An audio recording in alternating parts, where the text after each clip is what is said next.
तो मध्य प्रदेश के चिकित्सा शिक्षा मंत्री विश्वास सारंग ने शहडोल में हुई मरीजों की मौत को लेकर बयान दिया है। उन्होंने कहा कि शहडोल में ऑक्सीजन की कमी के चलते मौत नहीं हुई, ये सभी मरीज क्रिटिकल कंडीशन में थे। उन्होंने इसकी जांच होने की बात भी कही है। सारंग ने साफ कहा कि किसी भी अस्पताल में ऑक्सीजन की कमी नहीं है, झूठ बोलने वाले अस्पतालों पर कार्रवाई की बात कही जा रही है। तो अब असमंजस की स्थिति ये है कि आखिर नेता सच बोल रहे हैं या मेडिकल कॉलेज के डीन सही बोल रहे हैं, क्योंकि लगातार डीन ने इस बात की पुष्टि की है कि ऑक्सीजन की कमी की वजह से ही 12 लोगों की मौत हुई है। देखिए, ऐसा जो भी हॉस्पिटल कह रहा है वो गलत कह रहा है। ऐसी कोई भी स्थिति नहीं है। अभी हमें जितनी ऑक्सीजन चाहिए उससे ज़्यादा की आपूर्ति हो रही है। ऐसी ऑक्सीजन की कमी जैसी कोई स्थिति नहीं है। यदि कोई हॉस्पिटल ऐसा बोल रहा है, प्राइवेट हॉस्पिटल, छोटा हॉस्पिटल, तो ये अपनी जिम्मेदारी से बचने के लिए ये कर रहा है और ऐसे अस्पतालों के खिलाफ कार्रवाई की जाएगी। कमलनाथ जी कह रहे हैं ये आंकड़े सरकार जो है हम पहले भी कह चुके हैं कि ना आंकड़े हम झूठे परोस रहे हैं, ना इसकी हमें ज़रूरत है। जो सच है, जो आंकड़े सच है, वही सरकार बता रही है। कमलनाथ जी लाशों पर राजनीति करना चाहते हैं। जब उन्हें मौका मिला था और जब कोरोना के समय वो मुख्यमंत्री थे, जब वो आईफा अवार्ड आयोजित कर रहे थे, अब केवल बयानवीर बनकर व्यवस्था को दुर्व्यवस्था में बदलने की कोशिश कर रहे हैं। ये किसी भी विपक्ष के नेता और इतने सीनियर नेता को शोभा नहीं देता।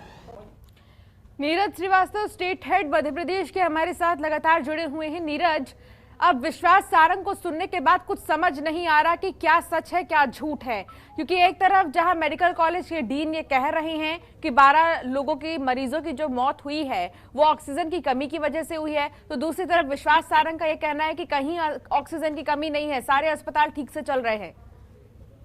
जी बिल्कुल, देखिए जिस तरह से शहडोल का जो मामला सामने आया है उसमें साफ तौर से वहाँ के डीन ने साफ किया है कि लगभग 12 मौतें ऑक्सीजन की कमी के कारण हुई है। लेकिन वहीं यदि सरकार की बात की जाए तो सरकार बड़े बड़े दावे कर रही है कि ऑक्सीजन की कोई कमी नहीं है। अगर चिकित्सा शिक्षा मंत्री विश्वास सारंग की बात मानी जाए तो उन्होंने अस्पताल पे ही आरोप लगाए हैं कि अस्पताल अपनी जो जिम्मेदारियां हैं उससे बचने के लिए इस तरह की बातें कर रहा है। लेकिन हकीकत देखी जाए तो कुछ और है। यदि राजधानी भोपाल की बात की जाए तो यहाँ अस्पतालों में ऑक्सीजन की व्यवस्था काफी गंभीर बनी हुई है, लोग परेशान हो रहे हैं।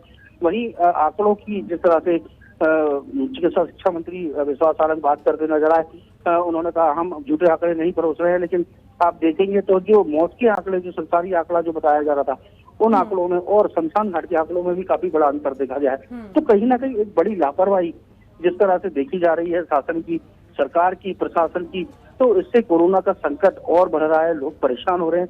इस समय काफी भयावह स्थिति जो है बनी हुई है। जी लेकिन नीरज, इस तरीके से अगर गलत इन्फॉर्मेशन लोगों के बीच में जाएगा तो इसका नेगेटिव इम्पैक्ट देखा जा सकता है। तो ऐसे में बहुत ही जरूरी है कि जो भी चीजें हैं उसको साफ तौर पर रखा जाए और सही से रखा जाए, ताकि आने वाले समय में लोग ज्यादा सावधानी बरतें। जी बिल्कुल, पहली जरूरत है शासन को और प्रशासन को ये बात ध्यान रखनी चाहिए कि जनता के बीच में जो मैसेज जाए बिल्कुल सही जाए। और यदि सही आंकड़े जनता को बताए भी जाते हैं तो जनता उससे जागरूक होगी। कहीं ना कहीं जनता के मन में एक बीमारी को लेकर, कोरोना को लेकर डर बनेगा और घर से बाहर नहीं निकलेगी। लेकिन आंकड़े इस तरह से छुपाना और आंकड़े छुपा के भाई लूटना, और ये बहुत बड़ा सवाल भी खड़ा होता है कि अगर छुपाए भी जा रहे हैं आंकड़े तो आखिर क्यों छुपाए जा रहे हैं। जी बिल्कुल, आंकड़े यदि छुपाए जा रहे हैं तो क्यों छुपाए जा रहे हैं। जिस तरह से अभी वैक्सीनेशन का काम चल रहा है, उसको लेके सरकार अब वैक्सीनेशन दिवस मनाने जा रही है और इस तरह से आयोजन जरूर किए जा रहे हैं, बड़े बड़े दावे किए जा रहे हैं कि ऑक्सीजन की प्रदेश में कोई कमी नहीं है। लेकिन वास्तविक स्थिति काफी अलग है। चाहे हम अस्पतालों की बात करें, ऑक्सीजन की बात करें, बेड की बात करें, वेंटिलेटर्स की बात करें, तो सभी फिलहाल सरकार सही तरीके से स्थिति को संभालने में यहाँ सक्षम नजर नहीं आ रही है। जी बिल्कुल नीरज, बहुत शुक्रिया इस तमाम जानकारी के लिए।